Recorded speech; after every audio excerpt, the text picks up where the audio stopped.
Muchas gracias. Señor viceministro, señor superintendente adjunto, autoridades, señoras y señores y amigos, que también los tengo aquí. Es para mí un placer muy grande estar aquí. Es un placer muy grande por dos motivos. El primero, por el agradecimiento que tengo que trasladarles porque hayan contado conmigo para un evento tan importante como es el CADES.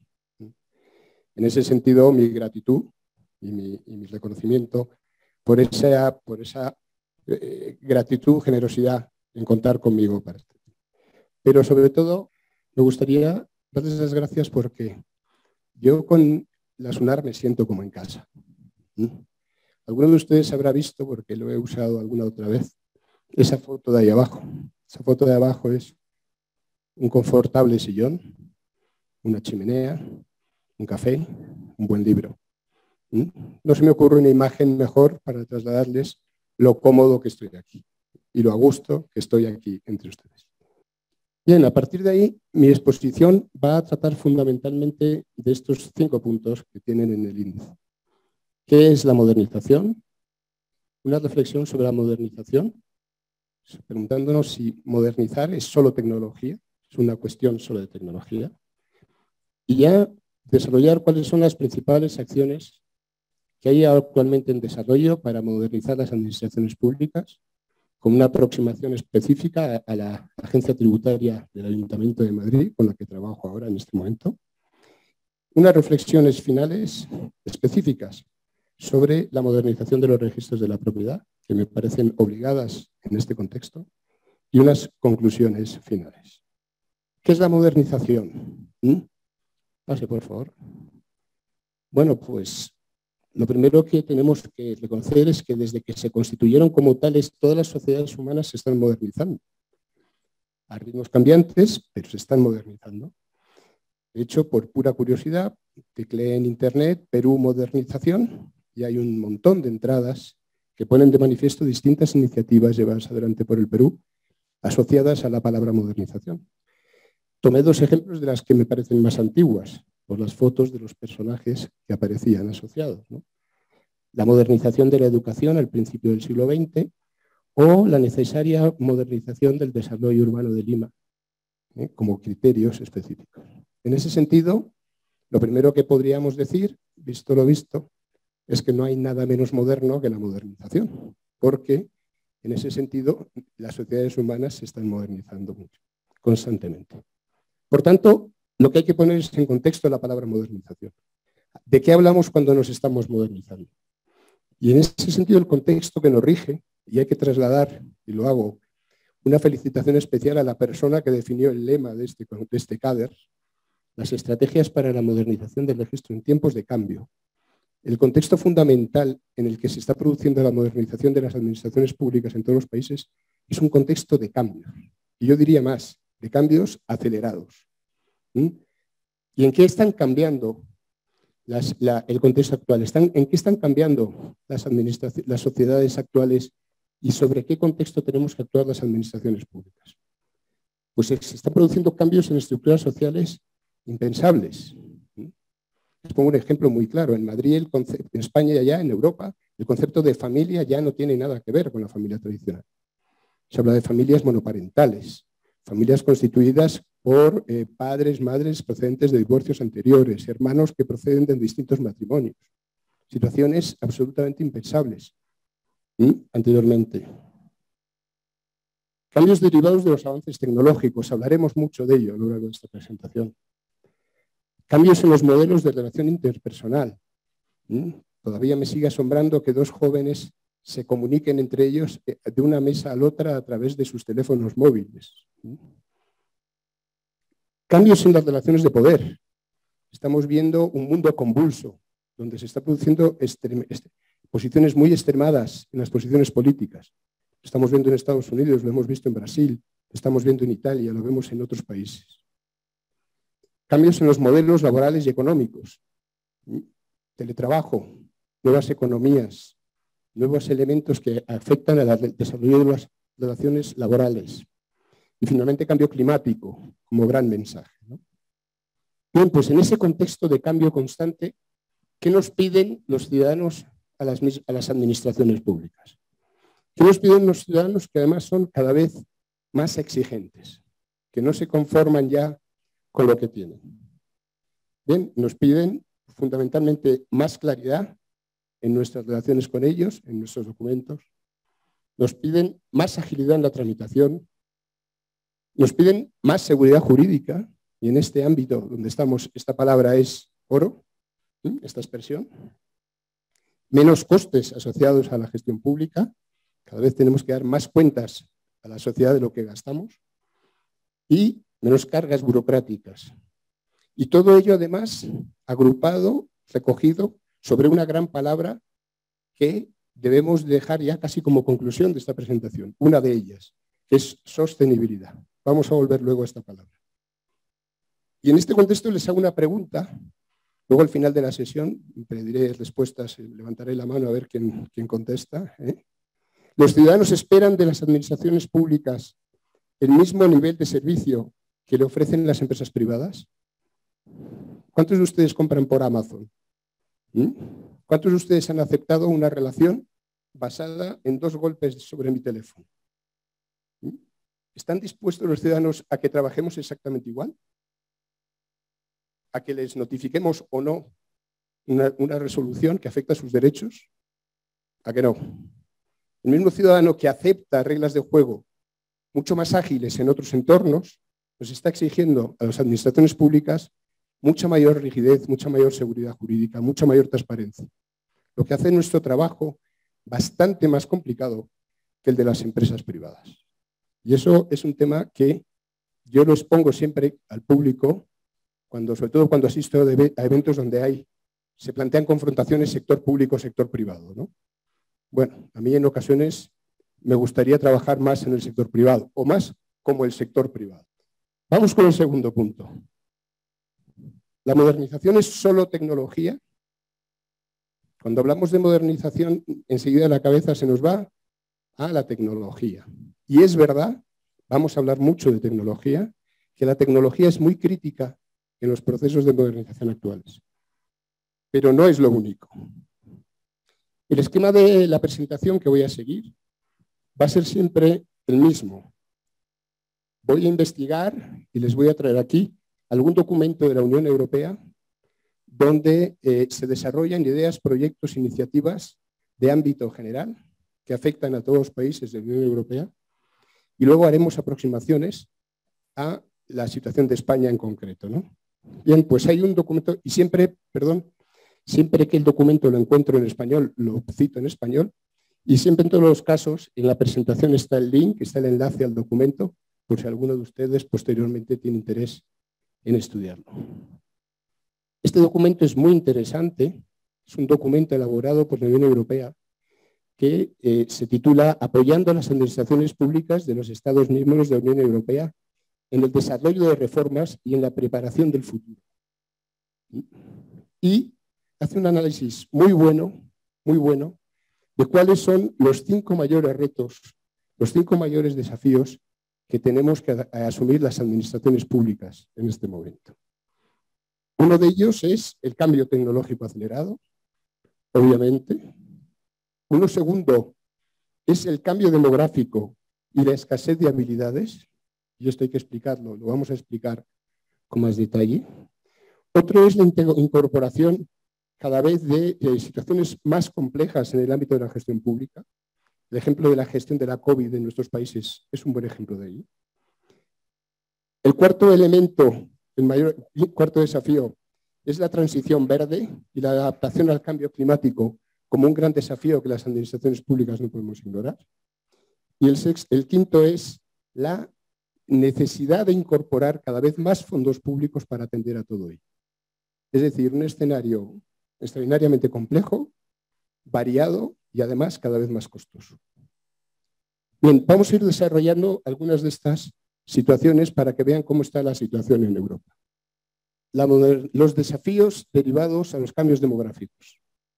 Bueno, esto es una cuestión altamente preocupante a la que se ha llegado, y yo quiero ser muy claro en eso, como consecuencia de una negligente gestión de las políticas demográficas de los gobiernos europeos en los últimos 50, 60 años. El envejecimiento se dispara en España hasta el 133,5%. Eso significa que por cada 100 personas que hay en España menores de 16 años, hay 133 que tienen más de 65 años.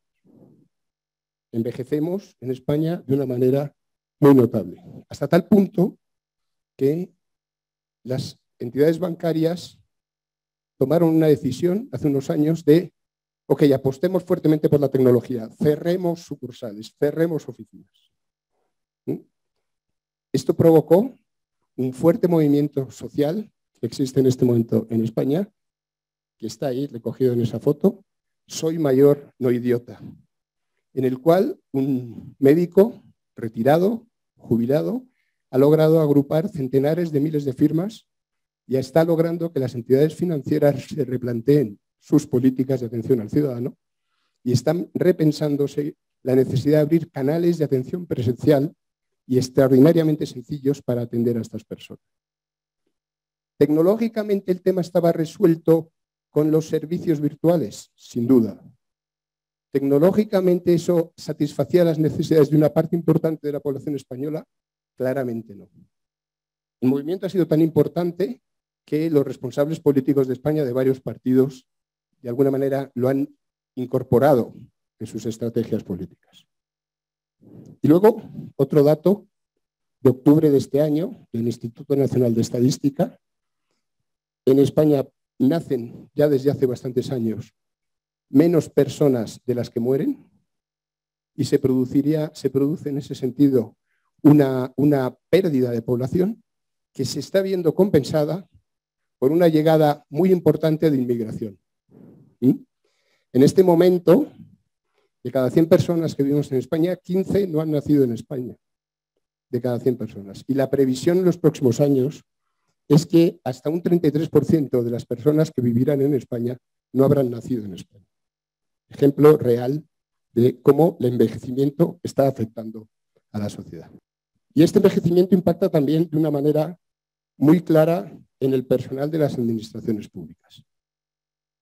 Dice este informe que les he citado de la Unión Europea que en muchos países europeos y también en España, un tercio de los empleados públicos nos retiraremos en los próximos 10 años, 10, 15 años. En este momento nuestras organizaciones están necesitando dar respuesta a esa pregunta que les pongo ahí abajo. ¿Está garantizado que se podrá conservar todo el conocimiento que hay en las organizaciones cuando salgan de ella gran parte de los expertos actuales? ¿Vamos a poder asegurarlo? Y la segunda parte, lo que se llamaba falta de habilidades en el informe. Muchos de estos empleados tienen una edad en la que ya les resulta muy complicado adquirir nuevas habilidades tecnológicas, con lo cual, aunque prolonguen su estancia, España ya se está recomendando a los empleados públicos que nos jubilemos a los 70 años. Pero muchas de esas personas no quieren, no pueden adaptarse a las nuevas tecnologías y a los nuevos retos que se requieren. En nuestra organización, la media de edad es de 55 años. Hablábamos de desafíos de los cambios en la forma de trabajar de los empleados públicos. Y he querido traer un ejemplo de una cuestión muy clara que, por lo que tengo entendido, también está en debate en la SUNARP, está en debate en otras administraciones públicas en nuestros países, que es el tema del teletrabajo.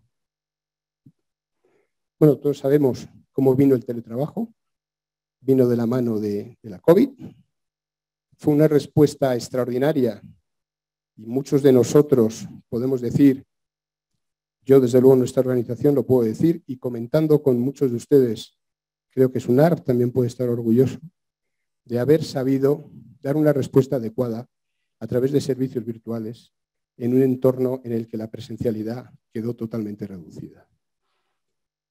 Ahí hay que hacer una reflexión previa. Yo estoy seguro que ustedes no pasaron así de unos malos servicios a un teletrabajo. Seguro que tenían una buena base ya preparada anteriormente que les permitió evolucionar rápidamente hacia el teletrabajo. Pero claro, el teletrabajo no es solo gente trabajando en su casa. El teletrabajo es todo lo que les pongo ahí. Hay que asegurar la conectividad en los domicilios. Hay que dotar de los equipos adecuados. Hay que ver los riesgos laborales que se desarrollan en el ámbito del domicilio. Hay que evaluar el rendimiento de la actividad desarrollada en el domicilio. Hay que hacer una cosa que es lo más negativo del teletrabajo desde mi punto de vista, que es el mantener la cultura de grupo, porque el teletrabajo puede difuminar buena parte de esa cultura de grupo.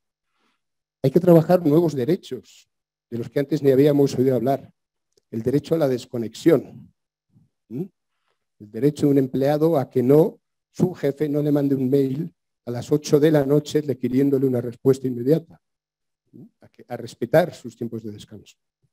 Y, por supuesto, los costes asociados a lo que supone el teletrabajo. El teletrabajo en España ha venido para quedarse, de verdad. En plena pandemia todo el mundo decía que el teletrabajo había venido para quedarse, pero cada vez veo más casos en que no se ha quedado. Bueno, en España sí. En España es preceptivo en las administraciones públicas al menos 2 días de teletrabajo a la semana, al menos, obviamente en aquellas unidades que pueden teletrabajar.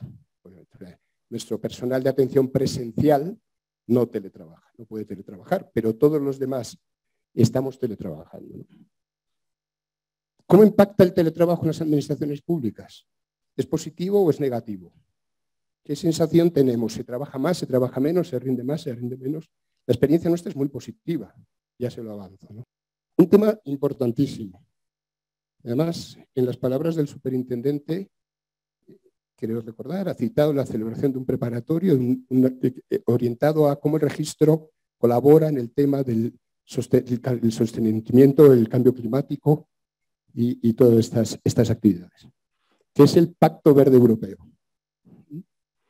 El Pacto Verde Europeo es el objetivo de la Unión Europea de ser el primer continente climáticamente neutro. Se ve como una de las grandes amenazas, no solo de Europa, sino de todo el planeta. Y hasta tal punto es así que fíjense ustedes, luego vamos a ver ejemplos. La última frase de abajo dice: el Pacto Verde es también nuestra cuerda de salvamento para salir de la pandemia del COVID. Y ahora hay que añadir de la crisis generada por la guerra de Ucrania, que está pegando muy duramente en Europa. 1/3 de los 1,8 billones de euros de inversión del plan de recuperación Next Generation, luego lo veremos, y el presupuesto de 7 años financiará el Pacto Verde Europeo. Fíjense, ¿cuál ha sido la respuesta tradicional de los países a las crisis económicas? ¿Cómo podría haber reaccionado Europa ante una crisis energética como la que está viviendo, en la que Europa, que no es gran productor de gas, se queda de repente sin gas? Y el gas es básico para la producción de electricidad. La consecuencia de eso en este momento es el precio del gas se ha multiplicado por 4. Y se está hablando ya en países europeos de muchas personas que no van a tener calefacción este invierno porque no van a poder asumir el coste de eso. ¿Cuál hubiera sido la respuesta tradicional? Pues en Europa lo que hay y mucho es carbón. Es carbón. Una respuesta podría haber sido, bueno, volvamos a abrir las minas de carbón, quememos carbón y calentémonos con carbón. Pues no. El convencimiento sobre el Pacto Verde es tan potente que esas opciones no se contemplan. No se contemplan opciones que sean un paso atrás en el cambio climático. El Pacto Verde Europeo está impactando en ese sentido muy claramente en todas las políticas de los países de la Unión Europea. Y vamos a un par de desafíos asociados a la tecnología. El primero de ellos es el crecimiento constante del volumen de datos. Yo creo que tenemos que ser todos suficientemente conscientes de que los datos se multiplican cada año, no solo en el mundo, sino en nuestras organizaciones. Y la complejidad en la gestión de esos datos es cada vez mayor. Y la necesidad de actualización de esos datos es cada vez mayor. El exceso de datos a tratar, que está en un incremento constante, hace más complicado y mucho más caro encontrar y gestionar información y conocimiento. Bien, ¿cuál es la respuesta de las administraciones públicas europeas a esa situación? Podemos mantener ilimitadamente los costes de unos servicios, de unas tecnologías de almacenamiento y tratamiento propio sobre nuestros propios sistemas o sobre arrendamientos de sistemas tradicionales. Hoy el superintendente también nos ha hablado de un importante ahorro conseguido en los cambios del housing de la tecnología de sonar. Esos éxitos los vamos a poder seguir manteniendo infinitamente según vaya creciendo exponencialmente la información que manejamos. Ojalá que sí, pero si no, habrá que ir pensando en soluciones como las gestiones en la nube, bien sean en nubes públicas o privadas, que es un tema que está encima de la mesa de las administraciones públicas en este momento y sobre el que hay que tomar decisiones. Los retos de la inteligencia artificial. El primero, los humanos agregarán valor donde las máquinas no puedan. Los nuevos trabajos se basarán en saber cómo trabajar con máquinas, pero también en cómo impulsar los atributos humanos únicos, como la creatividad y la empatía. El director de Microsoft. Nunca hemos visto que una tecnología se mueva tan rápido como la inteligencia artificial y su impacto en la sociedad. Esta es con mucho la tecnología que se mueve más rápido que jamás hayamos rastreado en términos de impacto. El director de innovación de Accenture. Y la tercera me interesa mucho. A la gente le preocupa que las computadoras se vuelvan demasiado inteligentes y se apoderen del mundo. Pero el verdadero problema es que ya se han apoderado del mundo y no son inteligentes. Esto es Pedro Domingos, no sé si le conocen, es un portugués que trabaja en la Universidad de Washington, expertos en tecnología. Ustedes saben que los que tienen abierta la aplicación de geolocalización en este momento están reportando su posición a distintas empresas y que probablemente a algunos de nosotros nos están grabando la conversación, sistemas automáticos de escucha de nuestros teléfonos. Esto es así. Esto está pasando. Y ustedes cuando entran en Internet y teclean 2 veces vehículo, a la tercera ya tienen publicidad de todos los vehículos del mundo. Eso es que alguien, una máquina, les está detectando, está generando su perfil y les está segmentando en un sector específico, compradores de coches. Mientras sea comprar coches, no es grave. El problema es que se utilice la inteligencia artificial para otras cosas. En ese sentido, la inteligencia artificial nos plantea que las actuaciones automáticas, el procesamiento de datos y la aplicación de técnicas de inteligencia artificial deben desarrollarse bajo un estricto control de las administraciones. Seguridad jurídica y técnica, transparencia, explicabilidad. La aparición de sesgos, los sesgos son básicamente situaciones automáticas que determinan que las máquinas tomen una determinada decisión. Hoy un ponente que va a hablar con ustedes en los próximos días me hablaba del MIT. Hay un libro que se los recomiendo que se llama Armas de Destrucción Matemática, que es de una profesora del MIT, o Haggerty me parece que se llama, lo pueden teclear, y describe casos reales de los primeros ejemplos de aplicación de inteligencia artificial en Estados Unidos, en administraciones de Estados Unidos. Después de leerlo, uno se queda un poco temblón y dice, esto tiene que mejorar mucho. Porque si tú tienes la suerte de haber nacido en un determinado barrio, ser de un determinado color de piel y tener un determinado trabajo, o peor aún no tenerlo, la máquina va a decirle al juez que eres culpable. Y eso, esta mujer con casos reales demuestra casos reales en que la máquina se equivoca y se equivoca gravemente. La explicabilidad.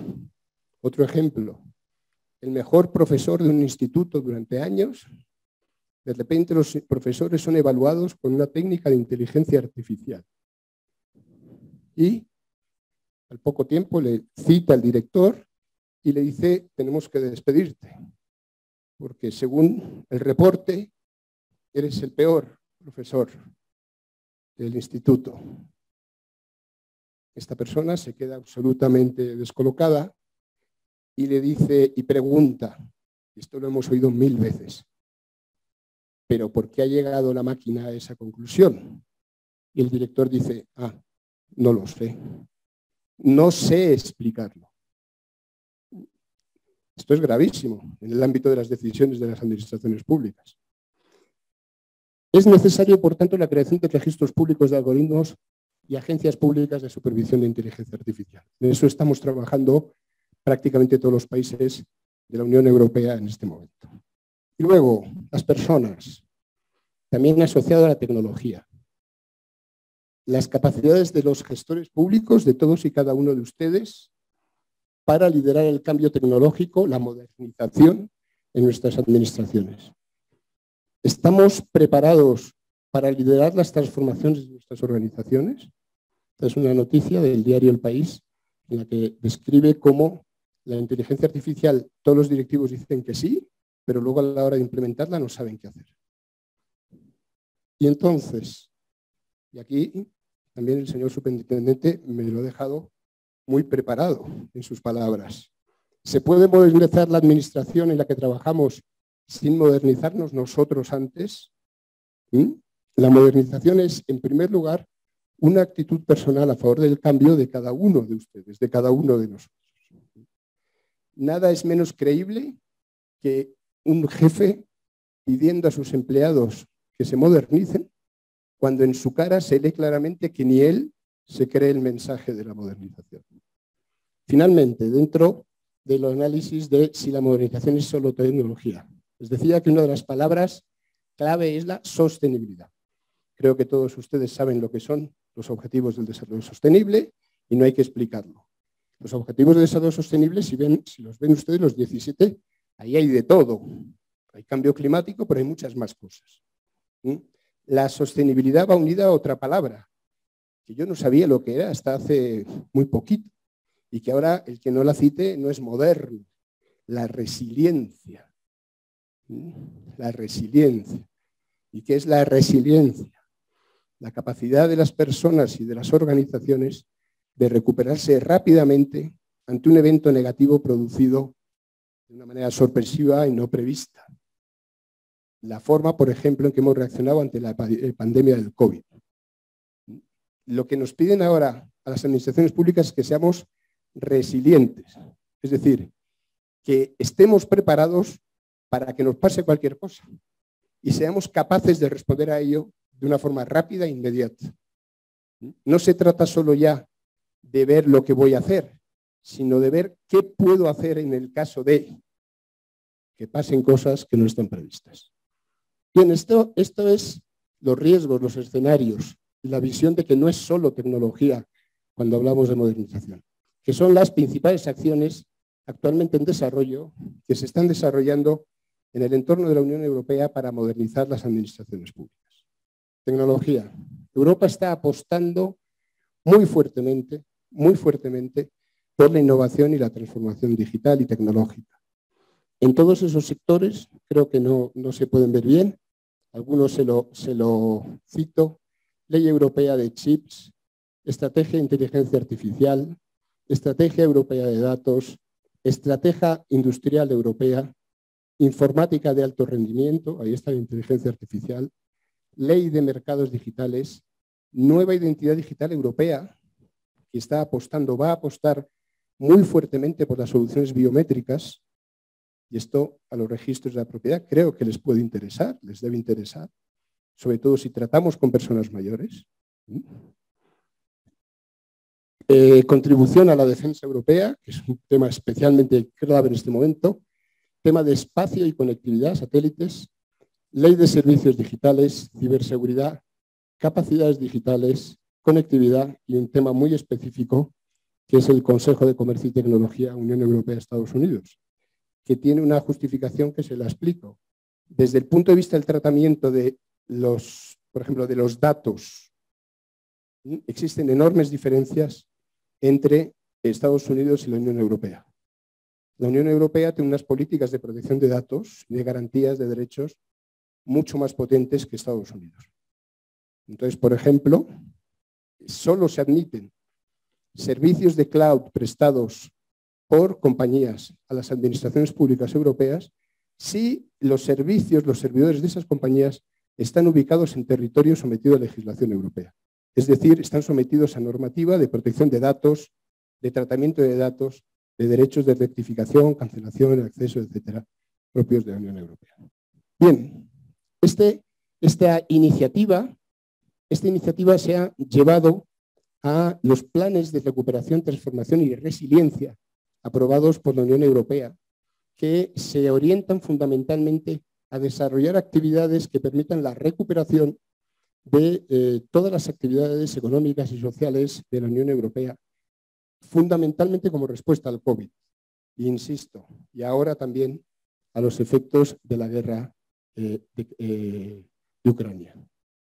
Los 4 ejes, este plan desarrollado en España, que sigue los ejemplos del documento que les acabo de citar, tiene 4 ejes y 10 políticas palanca.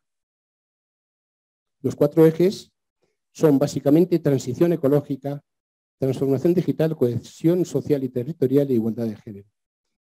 Y las 10 políticas económicas están descritas en la presentación y hay una que les pongo señalada ahí, que es una administración para el siglo XXI, una administración tecnológica avanzada y orientada al ciudadano.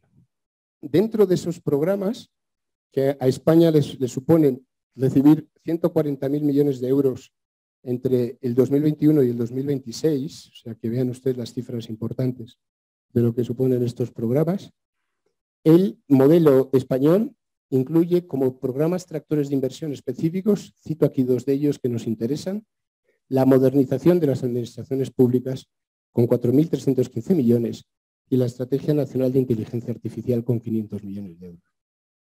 ¿Buscando qué? Pues una administración orientada al ciudadano con una inversión dirigida a mejorar los servicios públicos digitales a través de mejora de la usabilidad, utilidad, calidad y el nuevo modelo que les decía antes de identidad digital. Y luego el desarrollo de las capacidades digitales transversales para el conjunto de las administraciones basados en la aplicación de nuevas tecnologías que incluyen las operaciones y procedimientos inteligentes, inteligencia artificial, gobierno de datos público, las infraestructuras digitales, como son el almacenamiento y procesamiento en cloud, lo que les decía, y por supuesto la ciberseguridad. Bien, yo creo que aquí no lo ven, se lo cuento.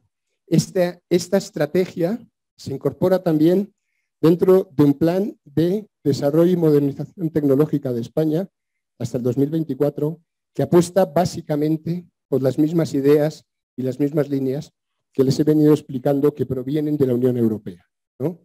La nueva identidad digital, los servicios de inteligencia artificial, servicios de fortalecimiento en la nube, y hay un tema que me interesa especialmente, que es la redefinición del puesto de trabajo, especialmente orientado al empleado público. Tenemos que empezar a pensar cuál es el entorno de trabajo, y no estoy hablando de una mesa y una silla, que también de los empleados públicos en este entorno. Desarrollo de aplicaciones para móvil que permitan el objetivo de la Unión Europea es que en 2025 al menos la mitad de los servicios públicos de toda la Unión Europea se puedan gestionar a través de aplicaciones de móvil. Los laboratorios tributarios y la ciberseguridad como grandes iniciativas. Bien, pues hasta ahora, digamos, les he contado documentos. A mí me gusta mucho, desde que soy jovencito, toda la concepción y filosofía que está en el entorno del pensamiento ecológico. Y hay una frase que habrán oído ustedes muchas veces que es: piensa global y actúa local. Lo que les acabo de contar hasta ahora es el pensamiento global. Entonces, a mí me toca, como responsable de una organización, aterrizar, actuar localmente aplicando esos principios en el ámbito de la Agencia Tributaria del Ayuntamiento de Madrid. Nosotros hemos aprobado un plan estratégico 2021-2024 buscando la transformación integral de esa agencia tributaria, que estaba muy necesitada de unos cambios en profundidad.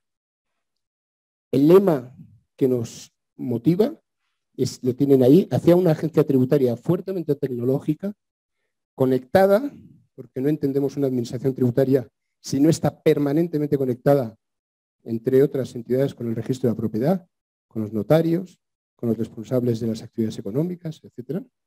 y orientado siempre en las personas, los ciudadanos y los empleados que trabajan en nuestra agencia. Bien, este plan tiene 6 grandes líneas estratégicas. La primera es el fortalecimiento tributario, que es cómo mejoramos la gestión de los tributos que existen, la aplicación de un proceso intenso de transformación digital, el desarrollo de un modelo transformador basado en tributos inteligentes, la implantación de un modelo de fiscalidad medioambiental, la aplicación de un modelo eficiente de cooperación en la gestión tributaria y la implantación de una nueva estructura sobre una redefinición de procesos. Hablaba también el señor superintendente de los procesos, del análisis de los procesos. Fíjense que ahí aparecen muchas de las ideas que les he citado. La transformación digital, la fiscalidad verde, cómo mejoramos el medio ambiente a través de los tributos, que básicamente es de 2 formas. Haciendo que pague menos aquel que desarrolla actividades a favor del medio ambiente, por ejemplo, migrando a vehículos eléctricos, y hacer que pague más aquel que desarrolla actividades claramente contaminantes o contrarias al medio ambiente. Las políticas tributarias en Europa se utilizan muchísimo como palancas para orientar los comportamientos. Es muy importante. Pues voy a centrarme en 2 líneas estratégicas, porque luego voy a explicarles un ejemplo real sobre ellas. La primera es en la línea estratégica 2, aplicación del proceso de transformación digital. Hay un objetivo muy claro, objetivo 0 papel. El papel nos come. Yo creo que los que tienen ustedes experiencia saben que el papel es una entidad viva. Uno se va a trabajar con un montón así de papel, se va a casa, vuelve y a la mañana siguiente ha crecido el papel. Hay que acabar con el papel como sea. Y un objetivo 360 al contribuyente sobre un modelo de comunicaciones multicanal. Se lo decía antes. Nosotros no podemos ni queremos cerrar, suprimir los servicios de atención presencial, porque una buena parte de nuestros ciudadanos necesitarán atención presencial. No solo mayores, también ciudadanos de otros países que no entienden bien nuestro modelo. En Madrid en este momento están censados ciudadanos de 181 nacionalidades distintas. Se pueden imaginar, una de nuestras obsesiones es integrarles rápidamente en el sistema pagando impuestos. Nos parece que una forma importante de integrar a la población inmigrante es que en cuanto desarrollen alguna actividad económica, empiecen a pagar impuestos, empiecen a contribuir en función de su capacidad económica, obviamente. No se trata de arruinarles, pero generar la conciencia del contribuyente. No me alargo, pero lo cito a veces. Pedro de Cieza de León, que igual les suena a ustedes, fue la primera persona que escribió un libro que se llamaba El señorío de los incas. Y iba con pizarro, o sea, primera fuente de primera mano. Y describe perfectamente, no me voy a alargar, cómo los incas sabían generar la cultura del tributo cuando conquistaban un nuevo territorio. Cómo sabían convertir a esos pueblos que habían sometido en pagadores del tributo. Hombre, el contexto social afortunadamente no es el mismo, no hay que invadir a nadie. Pero la filosofía de fondo de la conversión del ciudadano como sujeto que paga impuestos y por tanto tiene obligaciones nos parece fundamental. Y una línea estratégica 6, que es la implantación de la nueva estructura basada en personas sobre la definición de procesos, que habla fundamentalmente de objetivos asociados a la implantación del teletrabajo. ¿De acuerdo?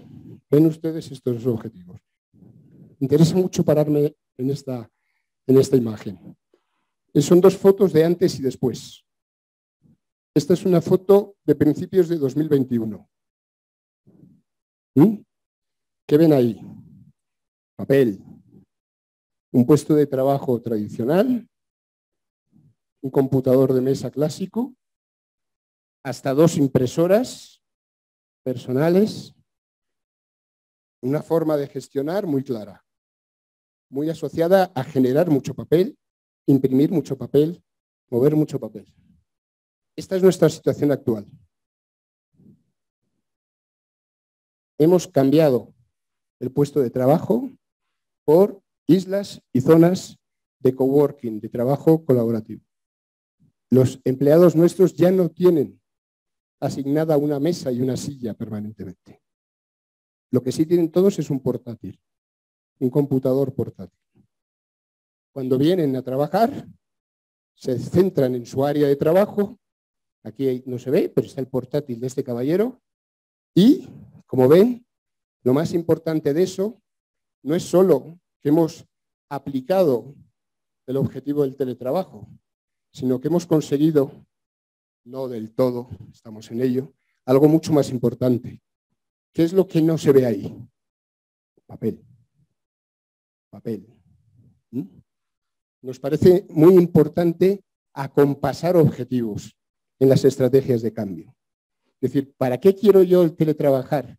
Pues mira, entre otras cosas, para avanzar en el objetivo de cero papel, para reducir el papel que gestionamos. Centrándonos ya en el tema de la gestión de los tributos, hay un documento importante que hace la Organización para la Cooperación y el Desarrollo Económico, que es una evaluación de cómo están las administraciones tributarias en 2022 en relación con el uso de la tecnología. Y fíjense los datos. El 70% de las agencias tributarias de los países miembros de la OCDE ya están utilizando técnicas de Big Data e inteligencia artificial. El impulso de la automatización es absoluto, porque la agencia tributaria sueca, por ejemplo, ya forma completamente de forma completamente digital el 70% de los registros de negocio asociados a un sistema de inteligencia artificial. Las agencias cuentan con chatbot, asistentes virtuales, en la gran mayoría, en muchos de los países europeos. Luego vamos a ver algunos lo que hacemos en Madrid, nosotros, con los sistemas de inteligencia artificial, y utilizan la inteligencia artificial para detectar el fraude. La inteligencia artificial, lo que hemos aprendido, lo decía el señor viceministro, es un arma extraordinaria para luchar contra todas las formas de informalidad. Es una herramienta potentísima para detectar la informalidad. En aplicación de eso hemos desarrollado esa línea estratégica 3 que llamamos desarrollo de un modelo de transformación basado en tributos inteligentes. ¿Qué son los tributos inteligentes? Pues los tributos gestionados desde la perspectiva de la tecnología y los datos, para conseguir llegar a mejores resultados de los que se pueden conseguir con sistemas tradicionales de gestión y lograr una mayor adaptación a la realidad y una mayor justicia tributaria. ¿De acuerdo? Pues vamos a ver ejemplos de cómo aplicamos estos tributos inteligentes. Para empezar, hemos establecido el Tax Lab, el laboratorio tributario, siguiendo también las directrices, si recuerdan, de los documentos que propugnaba la Unión Europea. El laboratorio tributario es una unidad especializada dentro de nuestra agencia que gestiona datos, gestiona tecnología, gestiona metodologías de trabajo y sobre todo gestiona a las personas, donde están las personas capaces de desarrollar tecnológicamente este proyecto en un matrimonio feliz. Yo tengo una cierta función de casamentero, si me permiten la expresión, porque estoy obsesionado en hacer parejas entre los tecnólogos, los informáticos, y lo que llamamos los responsables de la actividad, los responsables de gestión, los responsables de negocio. Estamos obligados a trabajar juntos. La tecnología no es algo de otro, es algo que está en mi procedimiento, en mi gestión. Obviamente, estoy formado en Derecho, no soy un experto en tecnología, pero he aprendido, o creo que he aprendido, a hablar con los tecnólogos. Es muy importante, ¿no? ¿Y para qué nos sirve la inteligencia artificial? Pues nos está diciendo fenomenal, de una manera muy bien, qué ha pasado con datos de analítica descriptiva. Nos está diciendo, en este tributo no se ha recaudado lo previsto. Y nos lo dice en segundos, con mucha rapidez. Eso es solo la mitad de lo que nos interesa, porque lo segundo que nos interesa es que me diga por qué ha pasado lo que ha pasado. Y eso es la analítica de diagnóstico. Sobre eso aparece, y sobre todo en el ámbito de la gestión tributaria es decisivo, necesidad de respuestas a la pregunta ¿qué va a pasar? Luego vamos a ver ejemplos. ¿Qué va a pasar en Madrid si subimos un punto de presión fiscal en el impuesto predial? ¿Cómo funciona eso en una ciudad como Madrid? Y luego hacer qué hay que hacer, qué tenemos que hacer para lo que queremos hacer pueda ocurrir. Analítica prescriptiva. Todo eso forma parte de lo que llamamos inteligencia artificial aplicada. Bien, pues vamos a ver varios ejemplos de inteligencia artificial. Actuación administrativa automatizada. Esto a algunos de ustedes les puede llamar la atención. Básicamente, esto estaba autorizado tanto por la normativa de la Unión Europea como por la legislación española, son actuaciones administrativas en las que no interviene en absoluto ninguna persona. Les voy a poner un ejemplo. En este momento, que no hemos completado el proceso, si alguien necesita un certificado de que ha pagado todos sus tributos en el Ayuntamiento de Madrid, tiene que realizar múltiples gestiones y acudir a distintos servicios de nuestras oficinas. Un modelo de gestión administrativa automatizada permitiría emitir un certificado con plena validez automáticamente en cualquier momento del día sin intervención de persona alguna. Asistentes virtuales, chatbots, robots. Los robots no son esto que se pone en los dibujos. Los robots es lo que ustedes seguro que han usado cuando entran en una página web que les hace preguntas y les responde, o cuando su compañía telefónica les atiende a través de una voz artificial que les está respondiendo a sus preguntas. Esto es imprescindible en el ámbito de las administraciones públicas, no solo porque nos da un servicio 24/7 permanente, sino porque además es una herramienta definitiva no solo para informar, sino para ayudar a los ciudadanos a cumplimentar sus obligaciones. Los mejores asistentes virtuales no son los que te dan información solo, sino que te van llevando de la mano para que hagas lo que tienes que hacer. Este es un tema también muy interesante. Los sistemas de captura y tratamiento de información en papel a través de sistemas OCR, no sé si conocen el término, sistemas de reconocimiento y tratamiento de textos. Tenemos un montón de papel todavía y queremos que desaparezca.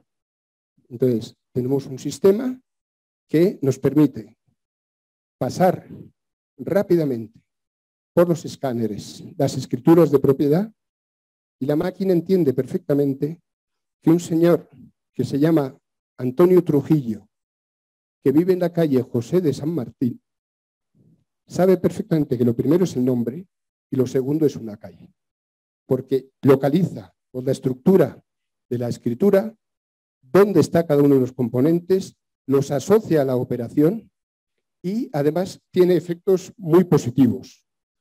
Mejora la automatización de imágenes, tiene un aprendizaje automático, captura datos sin errores y reduce de una manera importante el tiempo de trabajo.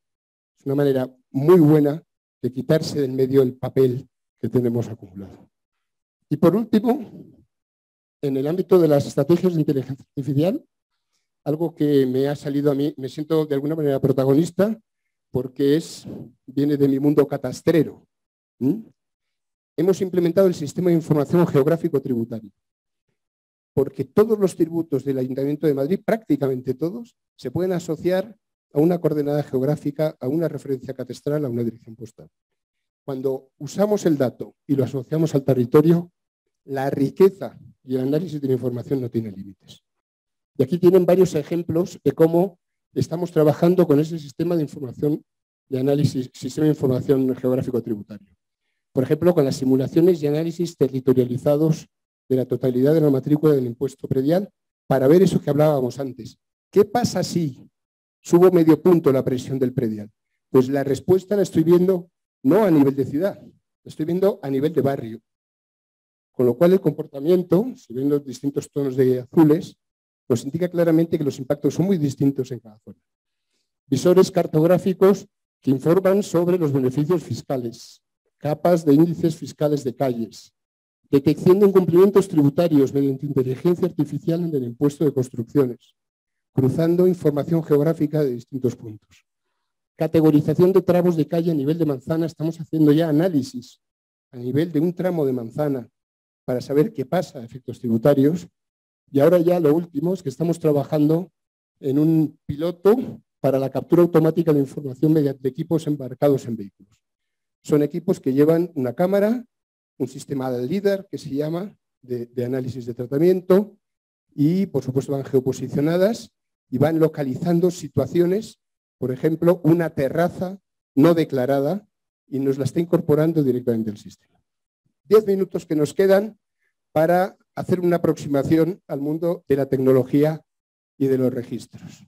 Con una voluntad, lo reconozco a priori, de ser un poquito provocador. Bueno, la modernización de los registros públicos siempre ha ido, o tradicionalmente ha venido unida en los últimos años a las tecnologías, ¿no? Ahí tienen ejemplos: máquinas de escribir electrónica, libros de hojas móviles, telefax, computadoras, impresoras, escáneres, redes de comunicación, sistema de información geográfica, ¿no? Por tanto, en general, podemos llegar a la conclusión que estas tecnologías han sido beneficiosas, nos han ayudado en el desarrollo de nuestra actividad. Y aquí encuentro una cita de un registrador que se llama Javier Angulo Rodríguez, que hace una reflexión que se la resumo, que dice: ok, cualquier tecnología que queramos implantar en el registro de la propiedad, para que sea útil en el registro de la propiedad, debe garantizarnos que se cumplen los principios básicos de la legislación registral, de la legislación hipotecaria, los que les señalo ahí, y otros más puede haber en sus países. Toda la tecnología que usa hoy SUNARP garantiza que se cumplen esos principios registrales. Entendemos que sí, ¿no? Que no se está obviando ningún principio básico de fe pública, especialidad, legalidad, inscripción, rogación, tracto sucesivo, etcétera. Pero es que además la SUNARP lo está haciendo bien, porque tiene servicios de atención al ciudadano, servicios digitales potentes. Ahora veo una noticia en la que se da a la Procuraduría, ¿no?, todo el acceso a la información por canales digitales. Incluso reciben, entro en Internet y localizo esto, un premio de ganador en medios interactivos asociado a una de las actividades que desarrolla SUNARP. Y me sumo y lo incorporo a la presentación, la asignación de la ISO por reconocimiento de sistemas de garantía para evitar el soborno en SUNARP. Esos son reconocimientos de lo bien hecho. ¿Pero esto es suficiente? ¿Pueden ustedes ya dormir tranquilos? ¿Se pueden ir a casa diciendo: ya lo hemos hecho, lo tenemos todo, somos muy buenos, lo hemos hecho muy bien? ¿Que lo han hecho bien? Parece que sí. La pregunta es: ¿lo van a tener que seguir haciendo bien? Y sobre todo, ¿tendrán ustedes que cambiar los enfoques? El enfoque inicial, que hasta ahora ha consistido en los registros públicos de todo el mundo, en adaptar la tecnología a los modelos tradicionales, ¿va a seguir siendo válido? Blockchain. No sé si todos conocen este término y lo que supone. Desde el 2018, Suecia está trabajando, el registro de Suecia, con sistemas de blockchain aplicado al registro. Y existen ya varios países que lo están haciendo. Quienes no quieren al registro de la propiedad, en España y en otros países, se frotan las manos pensando: con blockchain acabaremos con los registradores. Lo va a hacer todo la máquina, ¿vale? Lo inteligente que es negar absolutamente la existencia de blockchain. Bueno, pues los registradores de la propiedad española en España han dicho: bueno, yo por si acaso me voy a enterar de lo que es. Este título llama a la confusión. No es que el registro es una blockchain, se une a un grupo que se llama la Astaria, que es una asociación sin ánimo de lucro que reúne a principales empresas de tecnología y grandes empresas del sector público para analizar la tecnología blockchain. ¿De acuerdo? Y un responsable, creo que ya no está, del director de sistemas de información del Colegio de Registradores, dice: no tememos a blockchain, pero tenemos que ver si nos vale, si cumple esas palomitas que nos garantizan la prestación de los principios básicos. Bueno, pues por ahora, ¿qué están haciendo los registradores españoles? Pues están empezando a usar blockchain en cosas, digamos, menos importantes. En España es obligatorio el depósito en el registro de propiedad de lo que se llama el libro del edificio. El libro del edificio contiene, digamos, las características de licencias urbanísticas y de elementos de construcción del edificio. Eso es obligatorio depositarlo en el registro de la propiedad.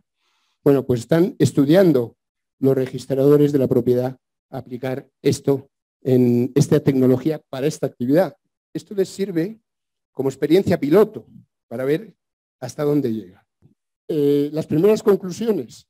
Igual alguno de ustedes estuvo en el año 2018, en noviembre, en Cartagena, en Antigua, en Guatemala, en un evento, por lo menos habla de los responsables de los catastros de los registros de Perú, sobre registros de la propiedad y tecnología blockchain. En el año 2018, los profesionales de todos esos países que se unieron, Brasil, Costa Rica, El Salvador, España, Guatemala, Honduras, México, Nicaragua, Panamá y Perú, llegaron a la conclusión de que, bueno, de que por ahora no, el blockchain no. Bueno, ¿podemos estar tranquilos? Miren, se ha utilizado blockchain para muchas cosas en las administraciones públicas, pero en julio de este año veo en internet esta noticia.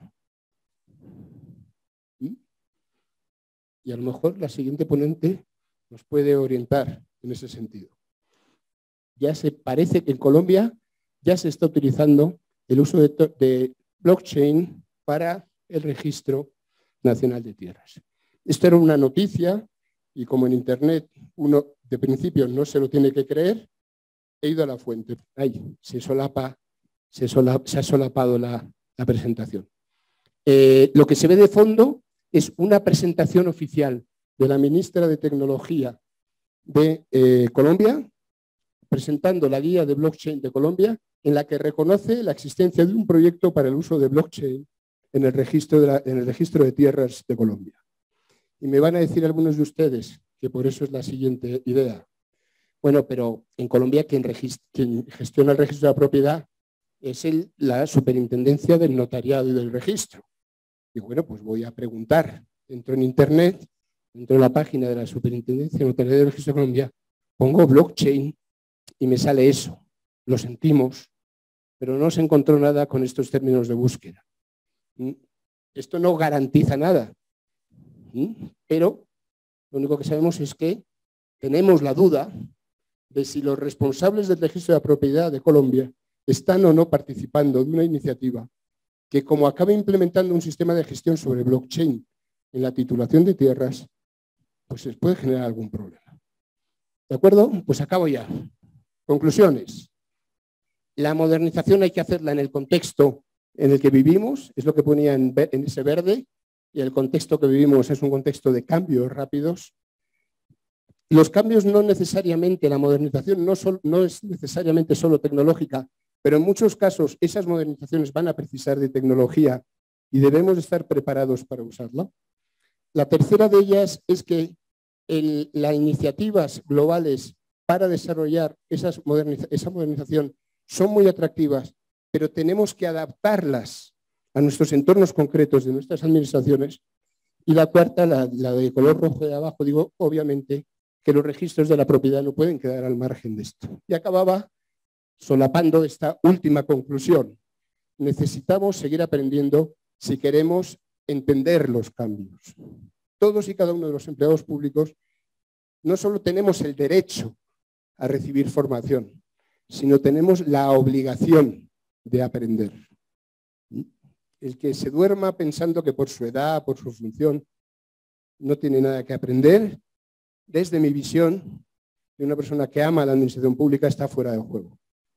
Por tanto, yo les propongo que sigan ustedes aprendiendo y les dejo un enlace interesante.